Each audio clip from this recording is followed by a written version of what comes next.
My name is Harry, and I'm from London. Meghan Markle here.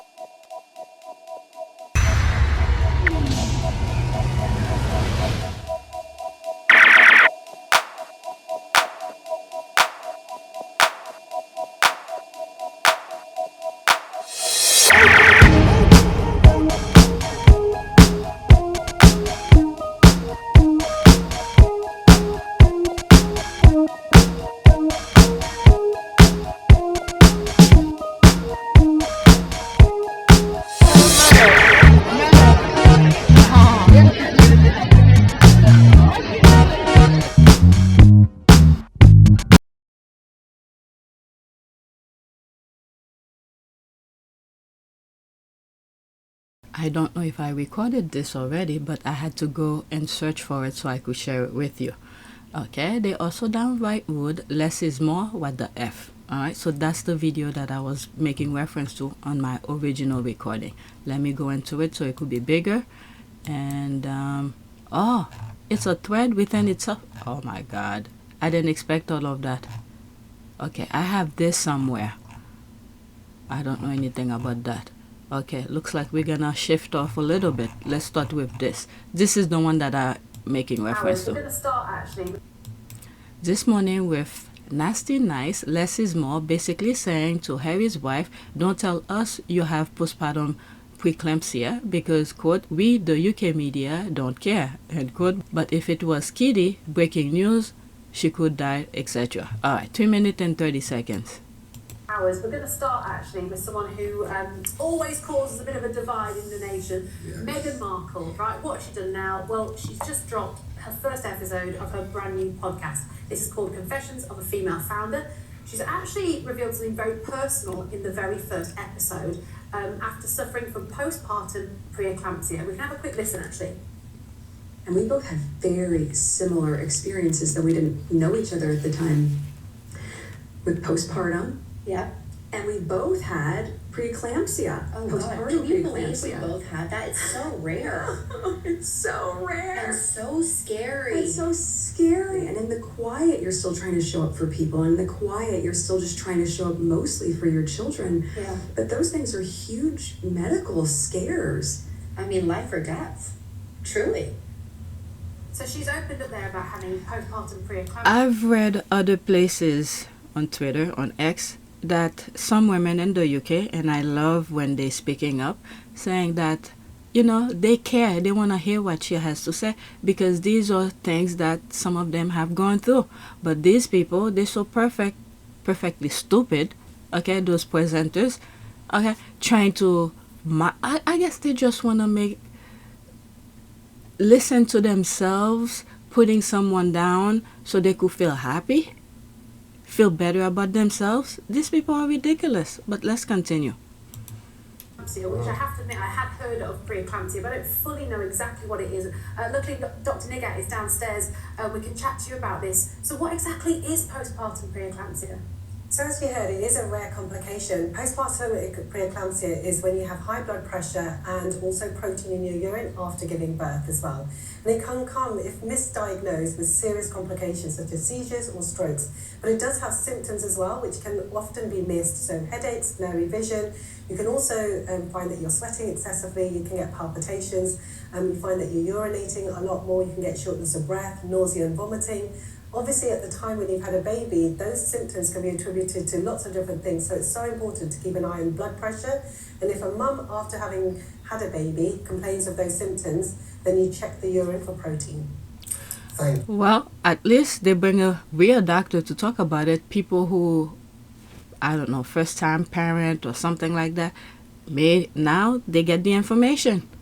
This is the key thing with this type of conversation. But these people are putting them down, or not putting them down. Or whenever Meghan says something, it's like I don't know, how would you say it?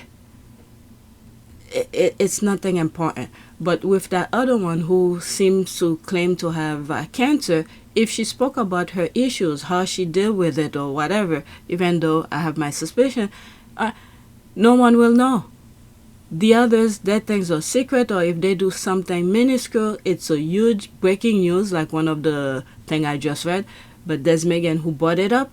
There it is. I didn't even know about it because I'm not a doctor, and thank God I didn't go through it after giving birth. When you see someone went through some hard time and you yourself, then go through it, you have to thank your lucky stars. But let's continue. Thank you, Doctor. She was talking to Whitney Wolf Heard, the founder of dating app Bumble. It's quite open. Yeah, I mean, I do wonder sometimes in this country if we find listening to Americans in those kind of podcasts just a little bit difficult. Everything's so scary. Oh, God, my God. It's a woman of all... What can I say about this? You didn't have to listen to it. You didn't have to... She even said, it's from America. All right? You are not the target person. Target audience for that conversation, it seems like. Well, from looking at her, she's probably past the age of reproduction. Oh my Lord. And then it's like, and you showing up for your children. I mean, what does that even mean? You showing up for your... So it's almost sometimes like listening to something in a different language. I think it's the delivery that like, what? I think there's a kind of whole sort of oversharing. genre of people talking about stuff to fill time without actually really interrogating. What? It's saying it's just words, isn't it? I do find that it's same. What? Showing up for your kids?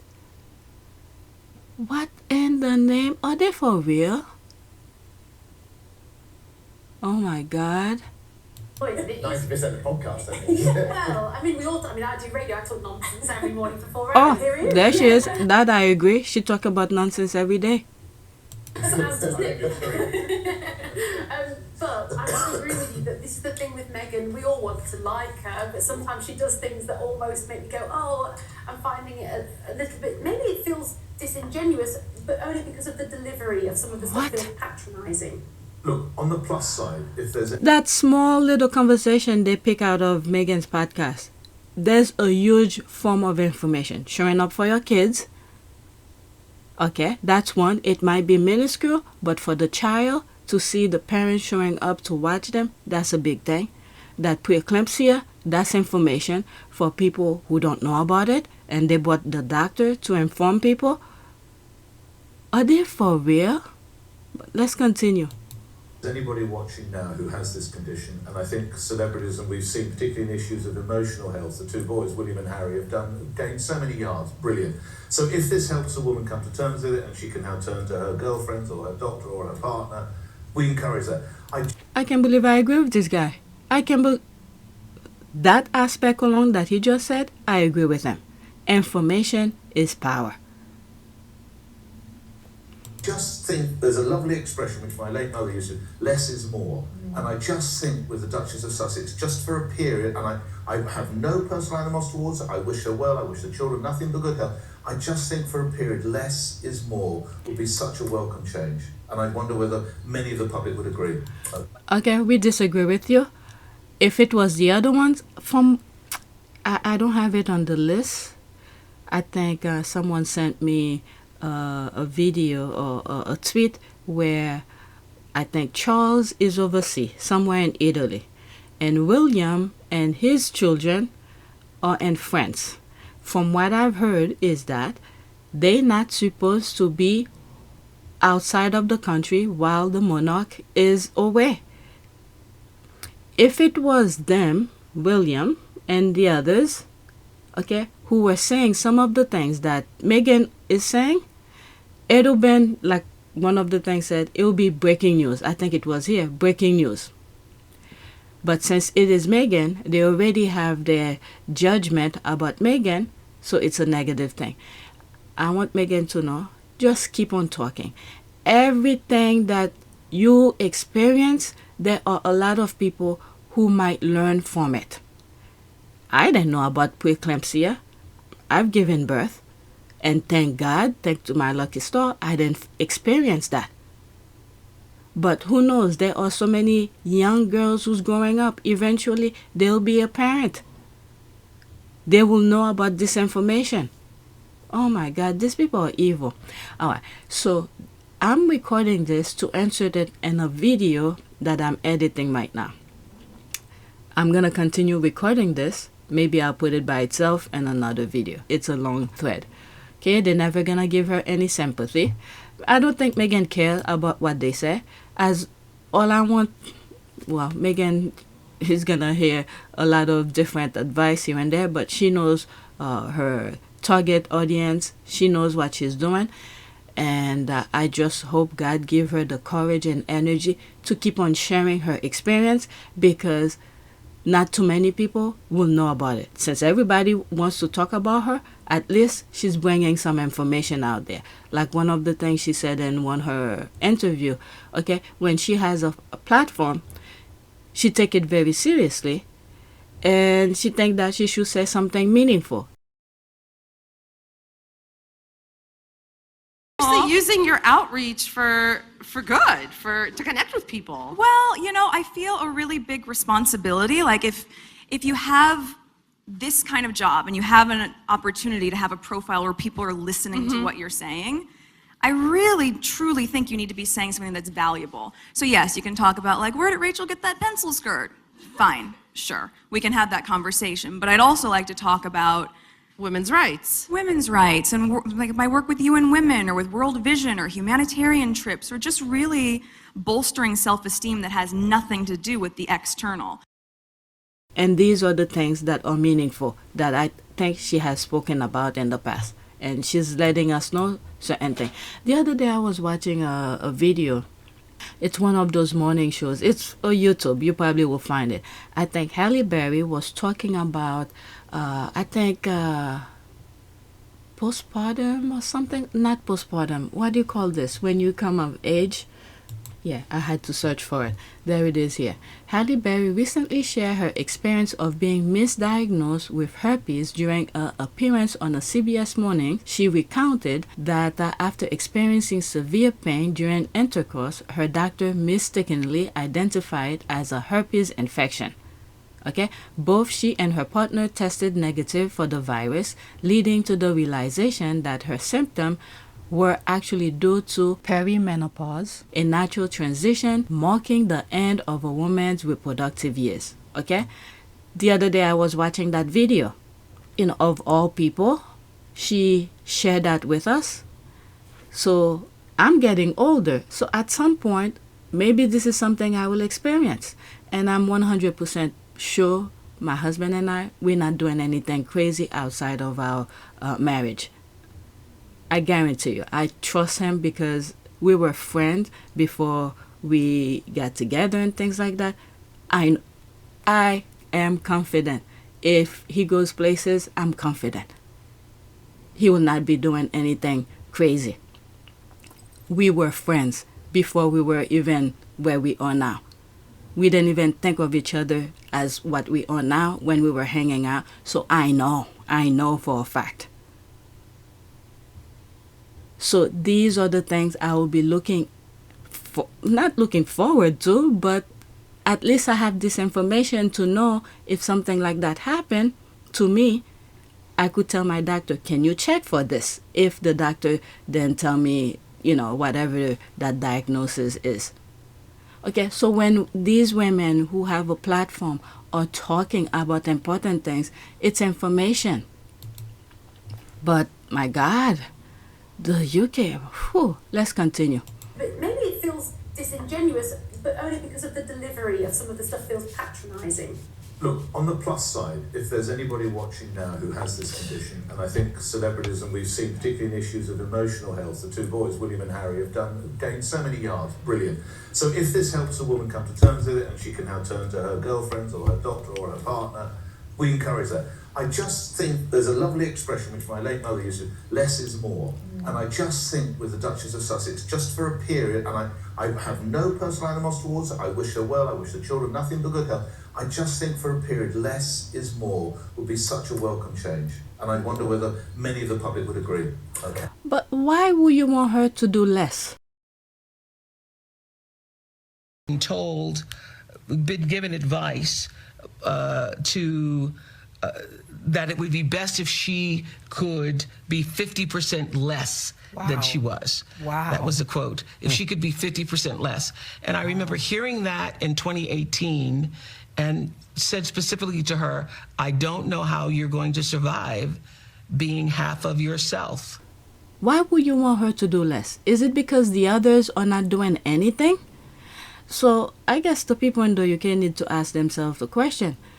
While they're suffering and, you know, some of the things I spoke in the past about heating, kids, lunch, and what else? Rent, all of these. Some of you who are new, you could go back to some of my old videos, either on this channel or PYTE.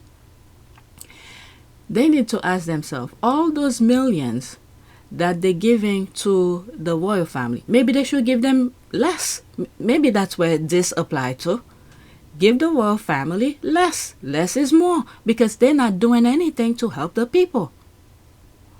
All right, let's see here. What is that? Okay, they totally ignored Chuck and Gladys in Italy, begging the Pope to bless them on their 20th anniversary, but mentioned Harry's wife podcast so they could slag her off. All right, so there's more of that. Okay, meanwhile, over Jeremy Vine, there's this person here, is asking question about Betty wanting Harry to be protected. Okay, 2 minutes. All of this, I didn't know it was there, but I was aware of that one because I came for this one for the less is more. Okay, what are they saying here? Yes, we've got loads of calls coming. I want to try and take as many as we can. Jeanette's in Dorset. Should we be paying for Harry's police protection, Jeanette? Right. Well, I just think it's very, very sad that things have reached the stage that they have. Now, I don't know if I'm right, but I think I am. I can recall, I know that Harry and Meghan had difficulties. She was from a different culture, and it's a lot to settle down to. And I think they needed some space, and I think he did use words to that effect. Okay, so he left the country, but crucially, he stopped carrying out the duties of a royal, so But this thing about Harry stopped doing the duty, Harry said he would have stayed. So in conclusion, if you'd had the support, you'd still be there?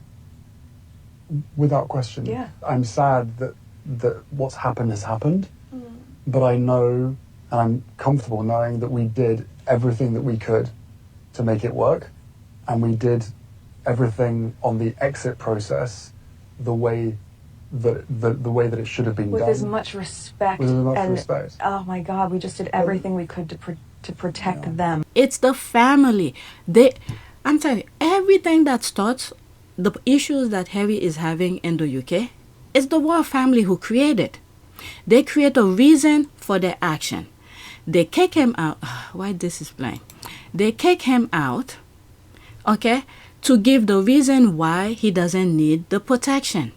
Meanwhile, at the same time, the royal family, along with the royal rats, are stirring the pot to make Harry and Meghan's life a living hell. Everything is the royal family that's creating it along with their buddies. In the Oprah interview, Harry and Meghan said they would have stayed. And then we have seen in court back then that it was William who kicked Harry out. They made the choice for them. When you listen to the Sandringham Summit section in Harry's book Spare, okay, they give him ultimatum. Either you in or you out. But the paper of him to finalize everything was already written for him. Began to address Granny about the 5 options. Your Majesty, you've seen the 5 options? Yes, she said. We all had. They'd been emailed to us. 5 different ways of proceeding. Option 1 was continuance of the status quo. Meg and I don't leave. Everyone tries to go back to normal. Option 5 was full severance. No royal role, no working for Granny, and total loss of security. Option 3 was somewhere in between. A compromise, closest to what we'd originally proposed.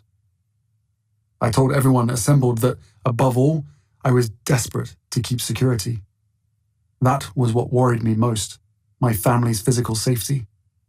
I wanted to prevent a repeat of history, another untimely death like the one that had rocked this family to its core 23 years earlier, and from which we were still trying to recover. I'd consulted with several palace veterans, people who knew the inner workings of the monarchy and its history, and they all said option 3 was best for all parties. Meg and I living elsewhere part of the year, continuing our work, retaining security, returning to Britain for charities, ceremonies, events. Sensible solution, these palace veterans said, and eminently doable. But the family, of course, pushed me to take option 1. Barring that, they would only accept option 5. We discussed the 5 options for nearly an hour. At last, the bee got up and went round the table, handing out a draft of a statement the palace would soon be releasing, announcing implementation of option 5. Wait, I'm confused. You've already drafted a statement? Before any discussion? Announcing option 5? In other words, the fix was in this whole time? This summit was just for show? No answer. They already choose for him what choices that he should pick. Okay? So all of this, it's the royal family. They create that, they kick him out to give the reason why he should not get police protection. My God, what is wrong with these people? And they completely ignore the part where Harry said that in the book. And Harry had gone to court at some time, last year or the year before? Okay, we find out it was William along with Simon Case, okay, who wrote the thing for William to make it permanent. But they refused to acknowledge that part. We don't get that in return. But I think the Queen said to him, you're either in or you're out. That's right. You cannot be halfway. Now, I'd be very thankful if somebody could really relate back to that. It must be written down or something somewhere. I'm sure that is what she said. It's interesting you say that, Of course, there is no record of that. That's Oh my God! Conversation between 2 members of a family. The Sandringham summit, Harry said that, and it went to court. We find out. Wow, this is what I was just saying. I didn't even know they said that. This is what I was just saying. In court, Harry went to court, leading up to getting the security. Right now, as I'm making this recording, I think 2 days, or today's the 11th, right now is the 11th. 2 days ago, the 8th and the 9th, Harry was in court for, for the court to review about his security, because originally they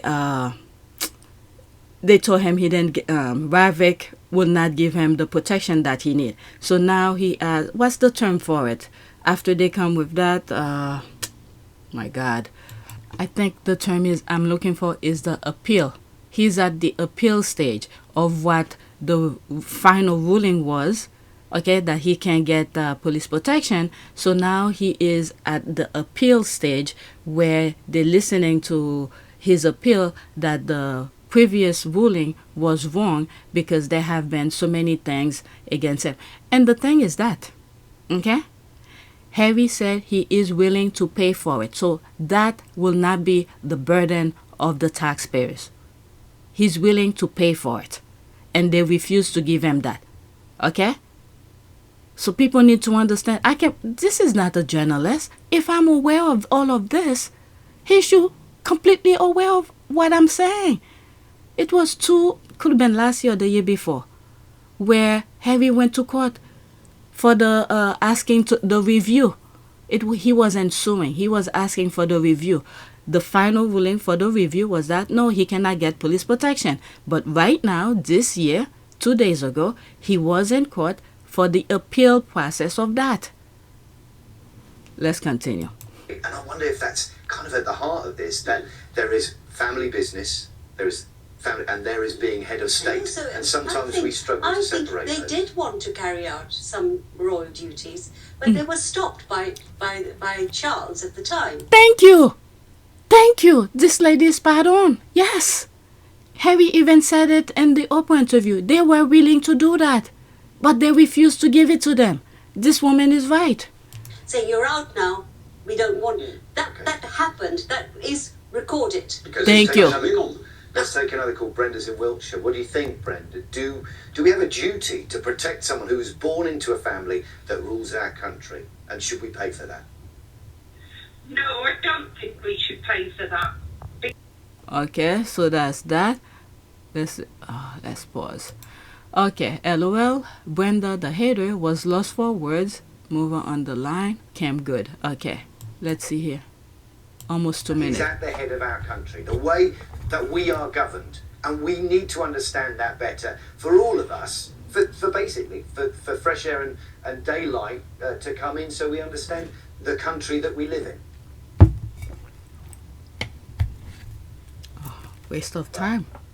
Okay, well, Brenda, I think that was too much for you. Merva is in Sheffield. Merva, what do you think? Should we pay for Harry's protection? Good morning. Good morning, panel. Morning, Yasmin. Hello. Oh God, waste of time. Yeah, we should. Harry is the king's son. He is a prince by birthright. So the Queen wrote down and said, everybody's forgetting, she wants Harry to have protection and his family. This is noted, right? So Harry has said what he said, right? Everybody has said, they've slated Harry, they've said disgusting things about Harry and his family. They've even commented about the children. And Mike, you're a disgrace, I'm sorry. Really? Right? It's not right, Mike. What's not right, Merva? It's not right that you're saying Harry should, he said this. Did you say anything when they're saying about his children's a monkey? Did you go on the telly and That never happened, Merva. Believe me, I'm sorry, you're exaggerating there. What I'm saying is he's betrayed his family. He can't even meet his father, the king, for fear that whatever they say in conversation will be publicly broadcast worldwide. He does not deserve the protection of the royal diplomatic squad in this country. Okay, we're going to take another call. Why are they switching things like that? Harry is protecting himself, but when Harry went to the late night show, one of the things that he said was that he is the source. You want to hear what he has to say? It's coming from him. So again, one of the reasons why I wrote this book is every word in that book is mine. And I realized that especially... What do you mean by that? Because the amount of unnamed sources that have fed information to the British tabloids about me and my wife and my family... You have a source, true and it's you. and not true. I am the source of that book. But the others, the rest of the royal family, he grew up over there. He was born over there. They will talk to the papers, and then I'll put the clip where he was mentioning that. Institutional role, why be so public? You say you tried to do this privately. And every single time I've tried to do it privately, there have been briefings and leakings and planting of stories against me and my wife. You know, the family motto is never complain, never explain, but it's just a motto. And it doesn't really hold... There's a lot of complaining and a lot of explaining. Endless. Private, being done through leaks. Through leaks. They will feed or have a conversation with the correspondent, and that correspondent will literally be spoon-fed information and write the story, and in the bottom of it, they will say that they've reached out to Buckingham Palace for comment. But the whole story is Buckingham Palace commenting. So when we're being told for the last 6 years, we can't put a statement out to protect you, but you do it for other members of the family, there becomes a point when silence is betrayal. And then, I'm telling you, everything created by the royal family, and then they're blaming Harry. I like one of this said, lost for words. All right, let's go to the next one. Did it finish? Let's see. Yes, we'll go. David's in Glamorgan. What do you think, David? Should we be paying to protect Harry when he's in this country? When he's in this country... Okay, let's see here. Let me pause this. There was a screenshot I came across. Someone who was talking about another country royal who's living somewhere in Florida. Whenever that person is in their country, they get the full protection. Harry risks his life for this country, and Harry has done much more than the left behinders for the country, but they refuse to acknowledge it. Oh my God. Okay, so there's this person here, okay, wasn't having it too.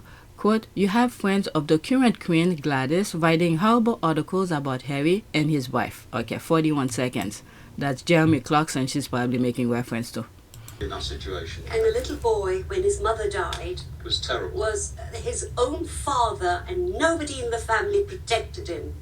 This was a boy who was so hurt, so damaged, and there are columnists who let rip horribly about Meghan, who are the best friends of our Queen. Let us not forget that. Let us not forget how his own family, they talk about his betrayal, never about their betrayal of this young boy. Thank you. Okay.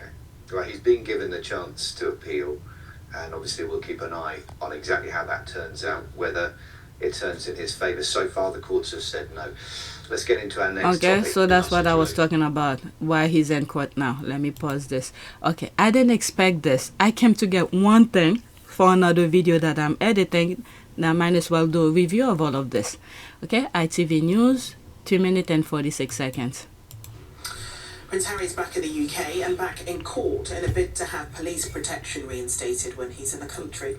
The legal dispute started 5 years ago when he stepped away from royal duties, and the Home Office ruled his security should be decided on a case-by-case basis.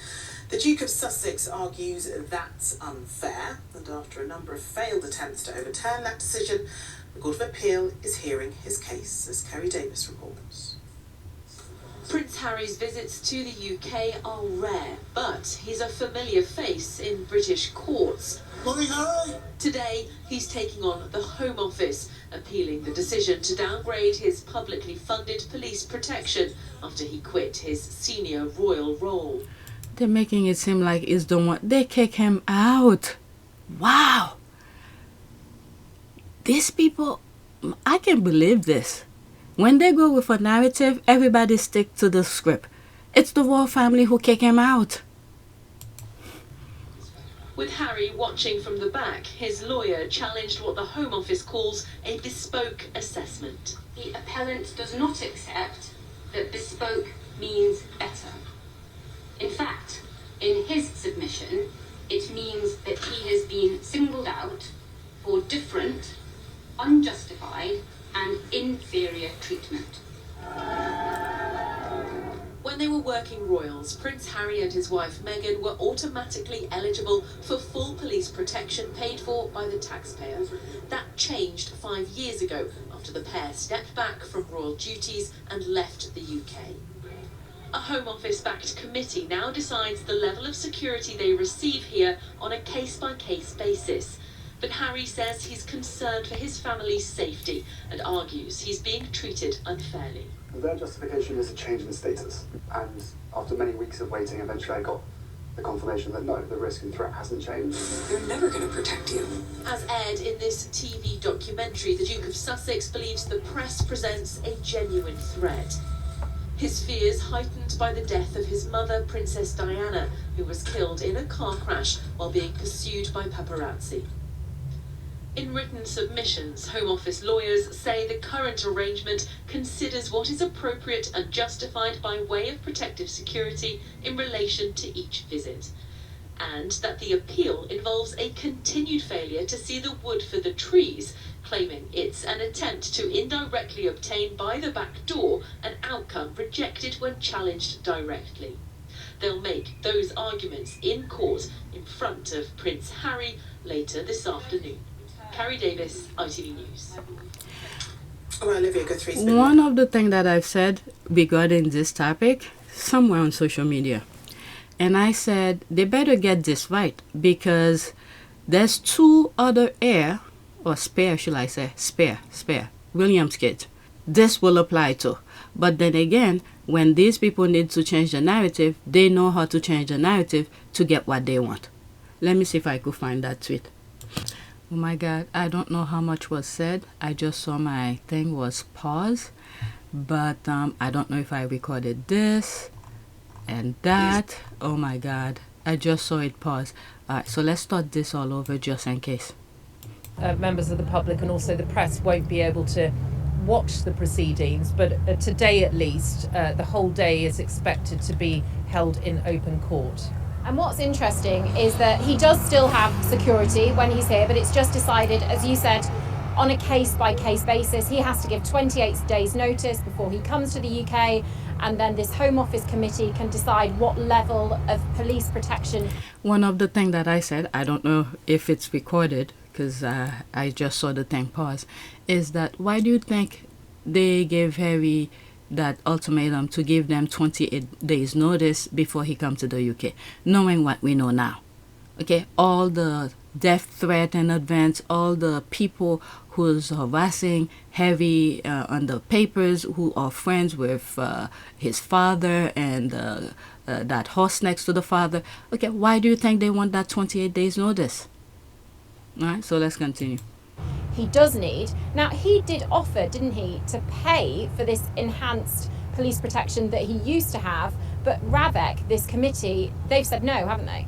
Yeah, that's right. So that's something, this case has actually been going on since 2020, and that's when the executive committee made that decision to downgrade the personal protection that Prince Harry receives when he comes to the UK. And the other thing, again, I don't know if I recorded it,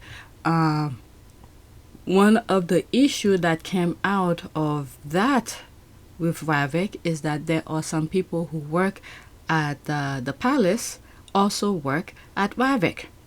So some of the issues that's happening or whatever they manufactured at the palace, they bring it along to Ravik to finalize it, to block Harry from getting that kind of protection.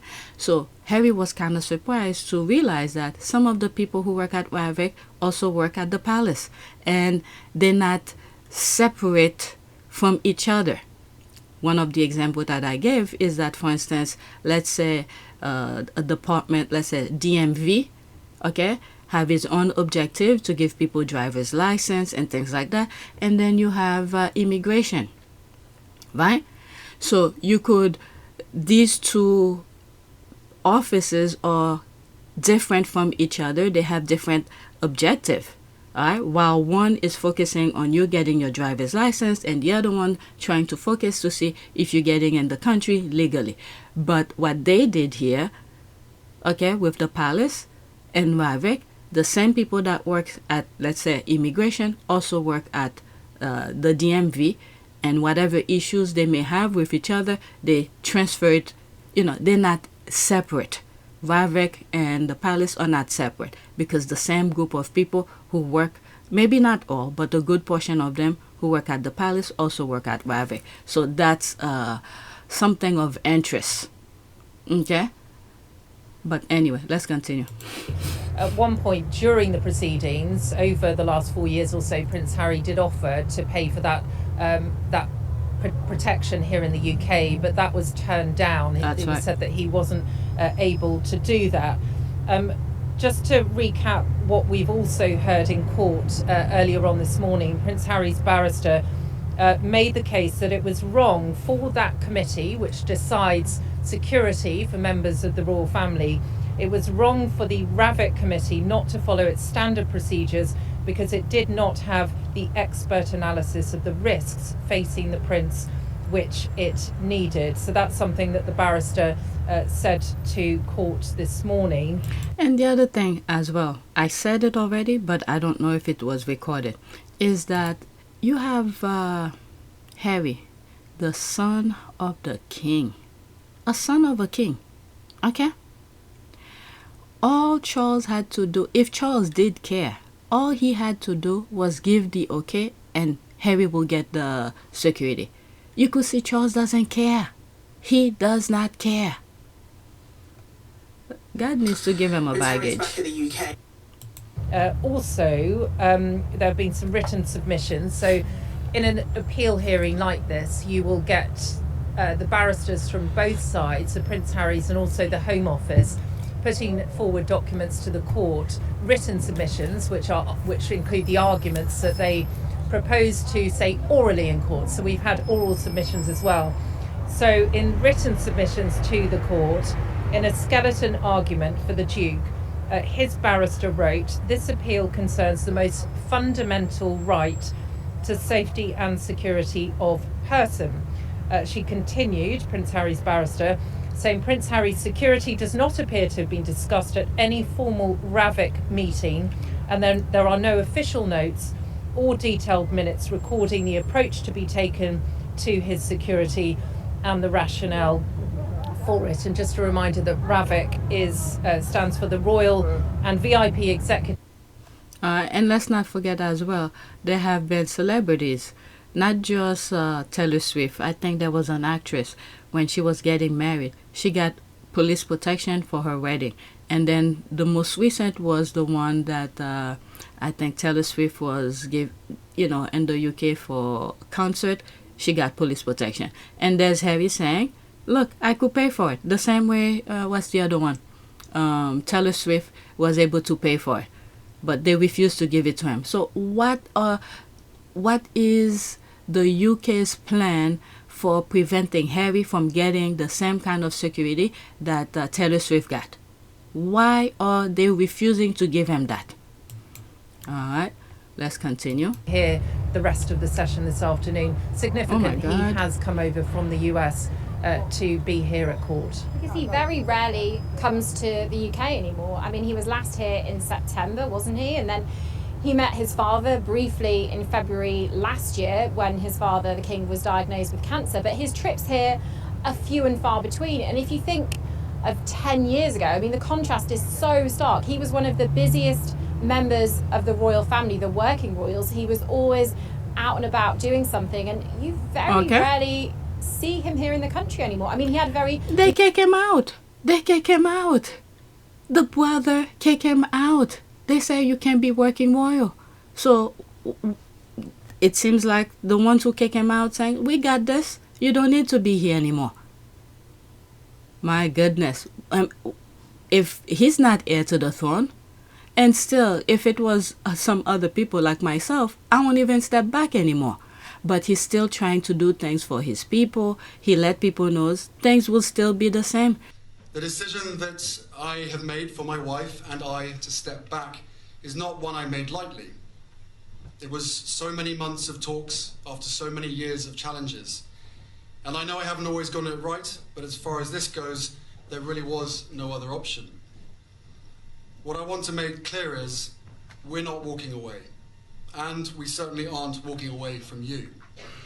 Our hope was to continue serving the Queen, the Commonwealth, and my military associations, but without public funding. Unfortunately, that wasn't possible. Barring that, they would only accept option 5. We discussed the 5 options for nearly an hour. At last, the bee got up and went round the table, handing out a draft of a statement the palace would soon be releasing, announcing implementation of option 5. Wait, I'm confused. You've already drafted a statement? Before any discussion? Announcing option 5? In other words, the fix was in this whole time? This summit was just for show? No answer. I've accepted this, knowing that it doesn't change who I am or how committed I am. But I hope that helps you understand what it had come to, that I would step my family back from all I have ever known, to take a step forward into what I hope can be a more peaceful life. I was born into this life, and it is a great honour to serve my country and the Queen. When I lost my mum 23 years ago, you took me under your wing. You looked out for me for so long, but the media is a powerful force. And my hope is one day our collective support for each other can be more powerful, because this is so much bigger than just us. I will always have the utmost respect for my grandmother, my commander-in-chief, and I'm incredibly grateful to her and the rest of my family for the support they have shown Meghan and I over the last few months. I will continue to be the same man who holds his country dear and dedicates his life to supporting the causes, charities, and military communities that are so important to me. Together, you have given me an education about living, and this role has taught me more about what is right and just than I could ever have imagined. We are taking a leap of faith, so thank you for giving me the courage to take this next step. It's just that he's just not working royal. he'll continue to dedicate his time to do charitable work and things like that. He said it at the Center Bali thing when before he left to go to Canada to meet Archie and Meghan. All right, so let's continue. Limited role in even his father's coronation, for example. Yeah, so the last time we know that Prince Harry was here in the UK was, as you mentioned, there was a charity event. He is a patron of a charity that he came over for in September. He met children who were unwell. That's the last time we know that he came to the UK. It is rare that he does come over. And so it is significant, as we've been saying, it is significant that he has come over for this, because it does show just how important he sees this case all about security. It has been going on for a number of years, since 2020, since he and his wife Meghan went to the US with their family, and that of course is where they live at the moment. We don't know how long he'll stay for after this court hearing, which is lasting for 2 days, whether he gets on a plane back to America or whether he stays until his father comes back from Italy.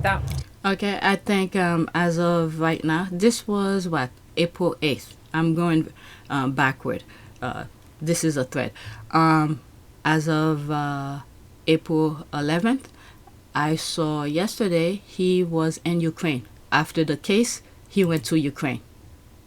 Detail we don't know, but it may be a quick trip in and out into the UK and back out to America once this finishes. Worth pointing out that this hearing is in front of 3 judges. They have already said this morning, which is quite useful, is that they will not be delivering their judgment, their decision, at the end of the 2-day hearing. That will come at a later date. It is a lengthy hearing, 2 days, and so they will want to absorb the judges and take note of what has been said in written submissions already by the barristers, and they will want to incorporate and weave in anything that they hear in orally in court over the next couple of days. So there will be a lot of information that the judges will take away from this 2-day hearing, go away, and then come back with a decision at a later date. When that will be, we don't know. It could be weeks away. Because we don't know exactly how they make those decisions, and it's not a jury, so it's not obviously as quick as people might be used to. And people watching the stream, if they've watched a courtroom drama, they'll be used to kind of zippy dialogue and very dramatic scenes, but often in a court of appeal hearing it can be quite dull at times, can't it, Helena? Because there's a lot of legal jargon, people going over things, and even experts kind of sometimes get a bit lost as to what exactly is going on. Yeah, so there is it is very heavy with legal argument at Court of Appeal hearing, because the person who is bringing the appeal through their barrister, in this case Prince Harry, is putting forward their legal arguments, of course, and they might be citing case law as well, so that will come up. So we've heard, as I say, they're on a break at the moment. Prince Harry's barrister will continue after the lunch break, and then we're going to hear at some stage from the barrister representing the Home Office as well to put their arguments forward. And Prince Harry at this stage, even though he is here and he was photographed going into court looking pretty happy and relaxed, we are not anticipating that he is going to give evidence himself. He is in court, he is listening to what his barristers are saying. It sounds like he's taking notes as well, and he has folders of the evidence, obviously taking a really keen interest because this is so important to him. That's right. But we are not expecting him to be on the stand and for that to be filmed, are we? No. We haven't had any indication at all that he's going to be giving any evidence during this 2-day hearing. Just to give you a flavour, we've been outside the courtroom, but we've got colleagues who've been inside that courtroom where Prince Harry has been. To give you a flavour of what it's been like, Gemma Crew from our online team said that there are more than 50 people in the room for the hearing, 3 judges, court staff, barristers, lawyers, members of the press, and of course Prince Harry himself. He's been sitting behind his lawyers next to solicitors in the middle of the courtroom, and he's facing the judges, or he has been during that morning session 2 rows behind his barristers. Most of the press have been sitting behind him on separate benches, and Harry has been listening intently to the proceedings as they... Okay, let's see here. All they know is, will Harry stay longer to meet his dad? 1 minute and 23 seconds. stage from the barrister representing the Home Office as well to put their arguments forward. And Prince Harry at this stage, even though he is here and he was photographed going into court looking pretty happy and relaxed, we are not anticipating that he is going to give evidence himself. He is in court, he is listening to what his barristers are saying. It sounds like he's taking notes as well, and he has folders of the evidence, obviously taking a really keen interest because this is so important to him. But we are not expecting him to be on the stand and for that to be filmed, are we? No. We haven't had any indication at all that he's going to be giving any evidence during this 2-day hearing. Just to give you a flavour, we've been outside the courtroom, but we've got colleagues who've been inside that courtroom where Prince Harry has been. To give you a flavour of what it's been like, Gemma Crew from our online team said that there are more than 50 people in the room for the hearing, 3 judges, court staff, barristers, lawyers, members of the press, and of course Prince Harry himself. He's been sitting behind his lawyers next to solicitors in the middle of the courtroom, and he's facing the judges, or he has been during that morning session 2 rows behind his barristers. Most of the press have been sitting behind him on separate benches, and Harry has been listening intently to the proceedings as they stage from. Alright, so what is this? Let's pause this. Okay, I did record this yesterday. Okay, there's more. Okay, it's almost done, so I might as well finish it. Alright, let's see here. Let's pause that. Well, at least Veronica is admitting that Harry's wife isn't doing this for the UK public. Her audience is for America. Alright, the advice that Meghan tends to take is her own advice. She better, because as far as I'm concerned, the people in the UK, well, let me not say the people. The royal rats and the royal family in the UK, they don't mean well for Meghan. So Meghan better take her own advice. And she has good people around her to at least shape her decision. Help her shape her decision.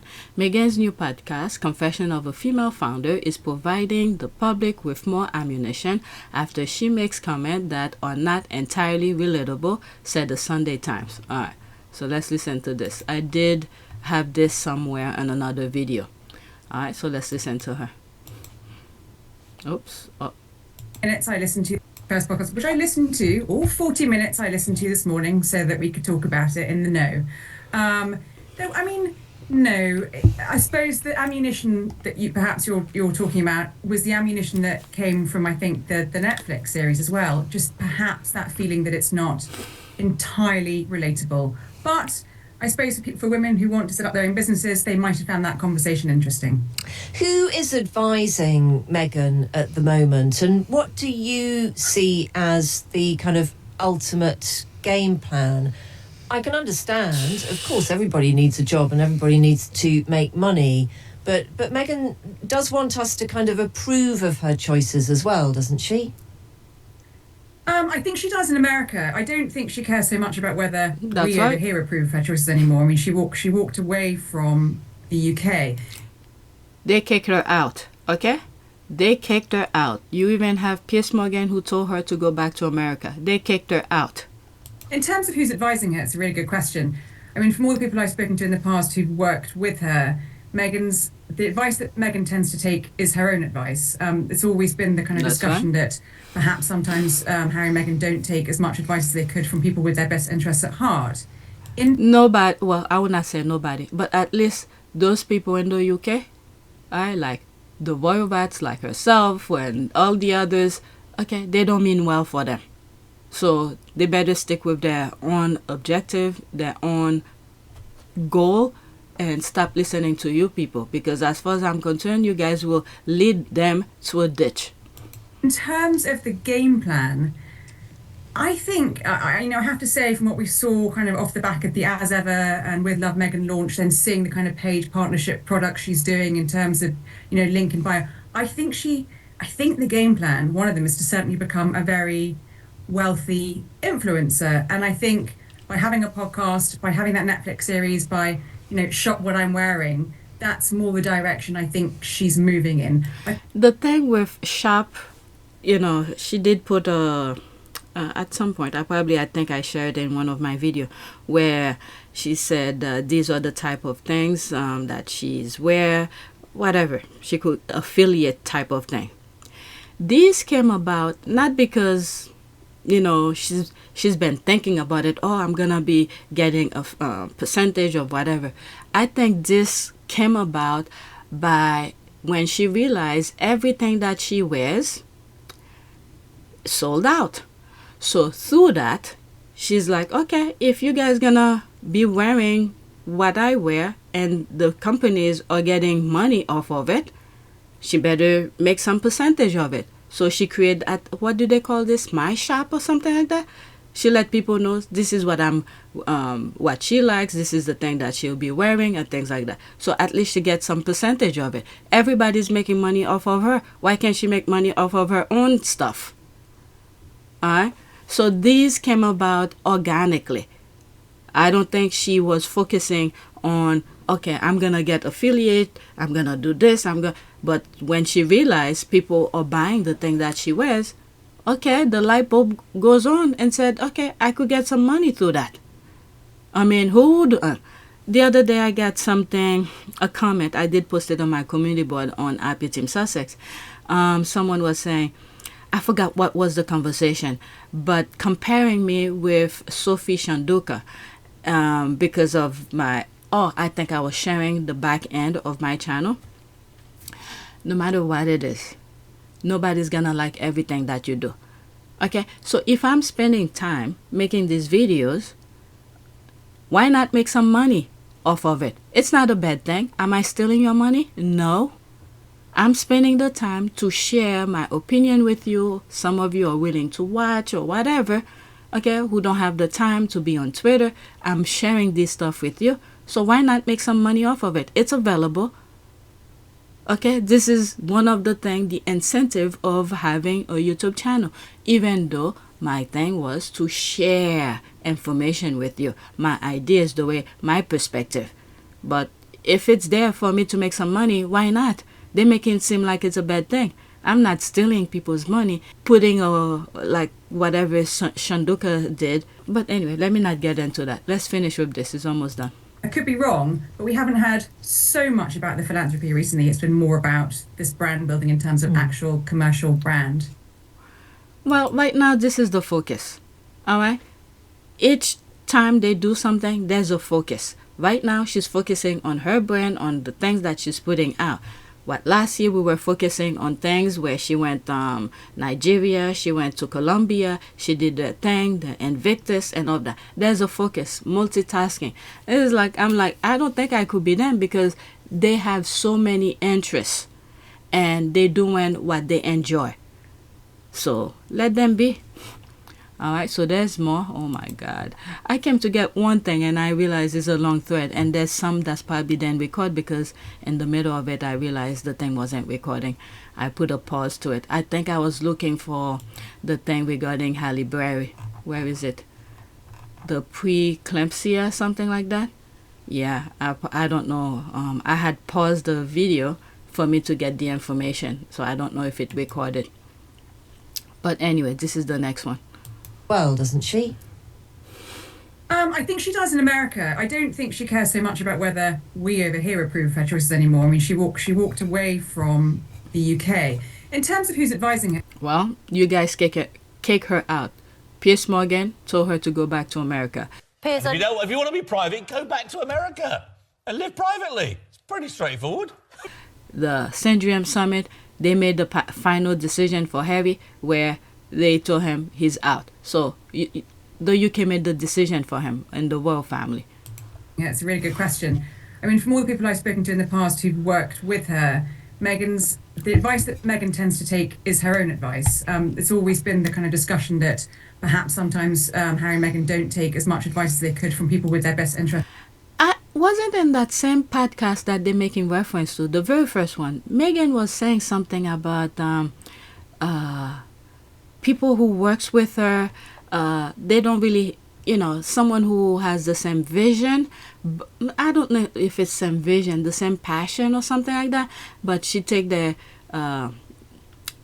input very seriously, but at the end of the day, she has to make the final decision. People's input, she takes them. She doesn't mind getting advice, but at the end of the day, this is her business. If something goes wrong, it will be her at fault, but she has to make the final decision. She mentioned something like that in her podcast, the first one. Confession of a Female Founder, the very first podcast. That's at heart. In terms of the game plan, I think approve of her okay, choices it's as playing well. over. All right, let's see this one. Oh my God, 25 seconds. Let's see here. LOL. She's in Italy, but found time to listen.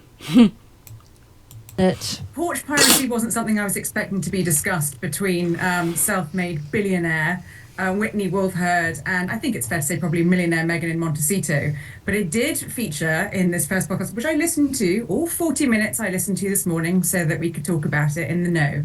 Though, I mean, no, I suppose the ammunition that you're talking about was the ammunition that porch piracy was. At least, I mean, this was a conversation. Different things popped up.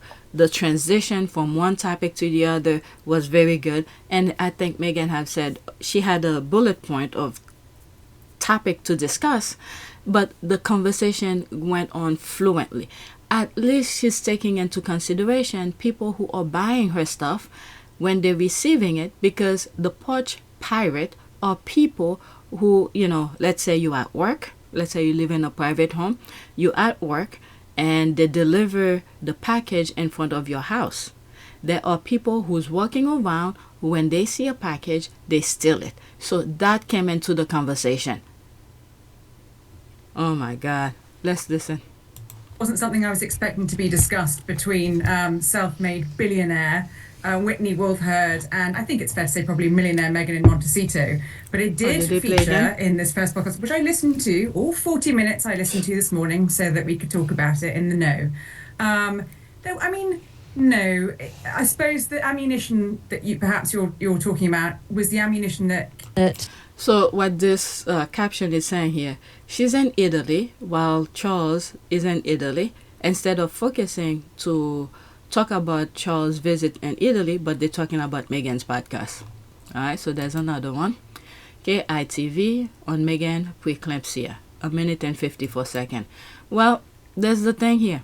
At least people are talking about preeclampsia, because this is not something you hear all the time.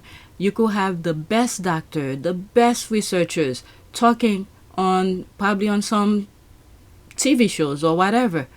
Will that make breaking news? Not so much, because they are low-key professionals who's doing their things. They don't have the reach of all those people like Meghan does.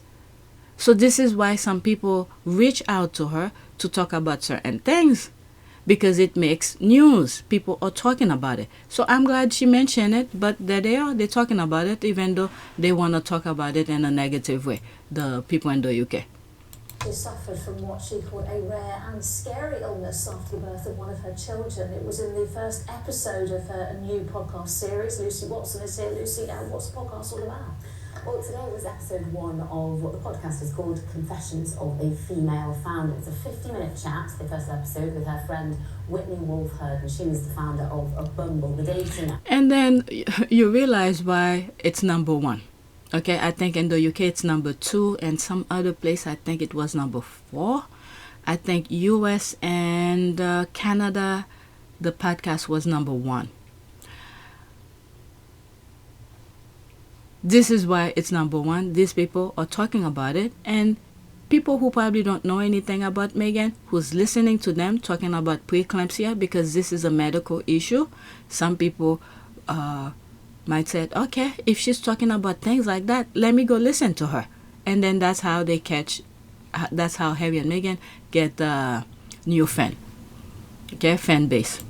The headline grabber from this first episode was that Meghan admitted that she'd suffered with postpartum preeclampsia in the days after giving birth. It's a rare condition, as she says, and it turns out that both of these women, in fact, experienced it after childbirth. Let's just have a quick listen. And we both had preeclampsia. Oh God, can you believe we both had that? It's so rare. It's so rare. And so scary. It's so scary. And you go, and you're still trying to juggle all of these things, and the world doesn't know what's happening. But those things are huge medical scares. I mean, life or death. And then you have these people who wanted her. We don't know which children after she gave in birth that happened to her. She didn't say. But let's say for Archie, for instance, because Archie was born in the UK, and they wanted her to go stand in front of the hospital to take pictures. Meanwhile, you have all those cameras facing her with all of those death threats, and then she's going through all those medical issues. My God, so much. But let's continue. I mean, the fact that Meghan suffered from this was simply not known before this broadcast, despite Meghan being fairly open about her personal and private struggles since being part of the royal family. What we don't know, though, is if it was after Prince Archie, who was born back in May 2019. This was, in fact, the first picture released of him a few days after his birth, or it could have been after she had Princess Lilibet, who's now 5. But preeclampsia is a condition that can cause high blood pressure, protein in the urine, bad headaches, and sometimes more seriously fitting, organ damage and stroke. There's no indication that Meghan suffered that severely with it, but whenever a celebrity or a royal opens up about a medical condition, it raises awareness. That's it. That's it. There it is. I swear, I didn't hear this before what I said. Like I said, there could be a doctor who knows all of these, probably go on a TV show talking about it. It will not make news. But Meghan, with her platform, people following, you have so many people retweeting and talking. There's me talking about it again. Okay, it makes news. I'm glad this woman said that. That's exactly that. It was very important. Let me play it like right here. That can cause high blood pressure, protein in the urine, bad headaches, and sometimes more seriously fitting, organ damage and stroke. There's no indication that Meghan suffered that severely with it, but whenever a celebrity or a royal opens up about a medical condition, it raises awareness, and that can only be a good thing. Yeah, okay, that's good. That's good. Let's see this one. All the videos are done. That's an ad. Let's see here. No Chuck in Italy. It's all Harry. Let's see here. Okay, Moana alone. Harry jet to UK for court win over security, but doesn't visit King nearby. Oh, he's in Italy. That's what they're saying here, but yet they're talking for him to meet. I don't think Charles will want to meet Harry in Italy. That will overshadow him completely, even though Harry still overshadow him. There's Harry in court here. Okay, sideline. Harry in court as the royal split reveal. Oh my God. These people are ridiculous. Let's see, what else did they say here? Harry, I'm not treated fairly over security. That is true. Okay, this is something I don't want to get into. Okay, Harry shock revival in London court as Meghan reveal health bombshell in new podcast. Alright. What is that here? US and China. Okay, I don't want to read things about the self-inflicting thing that's going on in the US. Okay, all option on table to save British steel plant. Disponible Tom 8. Okay, where's the headline for Harry? US and China. Okay, I don't know. Alright, so that is it. I came to get this information for something I'm editing right now. Where is it? This one. And I think along the line, somewhere around here, I think that probably this one, I probably didn't record it because I went to look for something about the Halle Berry thing. I might come back to this when I'm editing. I'll find out what I didn't record because I said some stuff and then while I'm in the middle somewhere here, I realized it was not recording. But anyway, so at least I have this for now. This will be a video by itself with all of the clips that I have here. And thank you for this squaddy for putting it together. Was it Josephine? This person here, Josephine, who put it. Am I following? Yes, I am. Alright, so that is it. Let me get back to my editing. This is where I was. I came to get that thing to put in here. Thank you for watching.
Alavanaka. It is a great privilege to be with all of you today.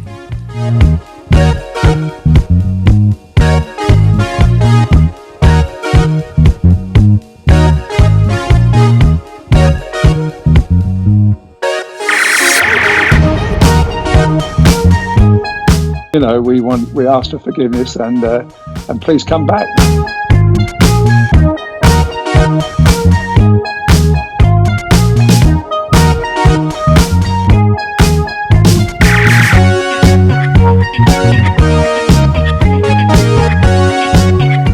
As you saw me find the love and happiness that I'd hoped for all my life.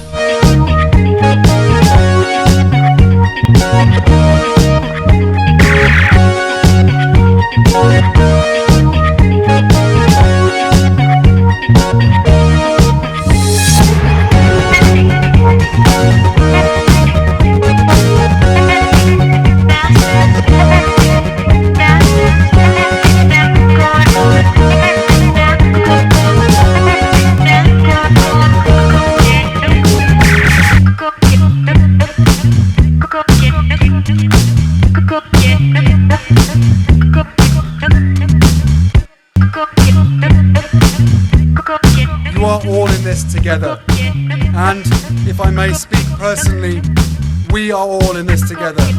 Because asking for help was one of the best decisions that I ever made. You will be continually amazed how life changes for the better.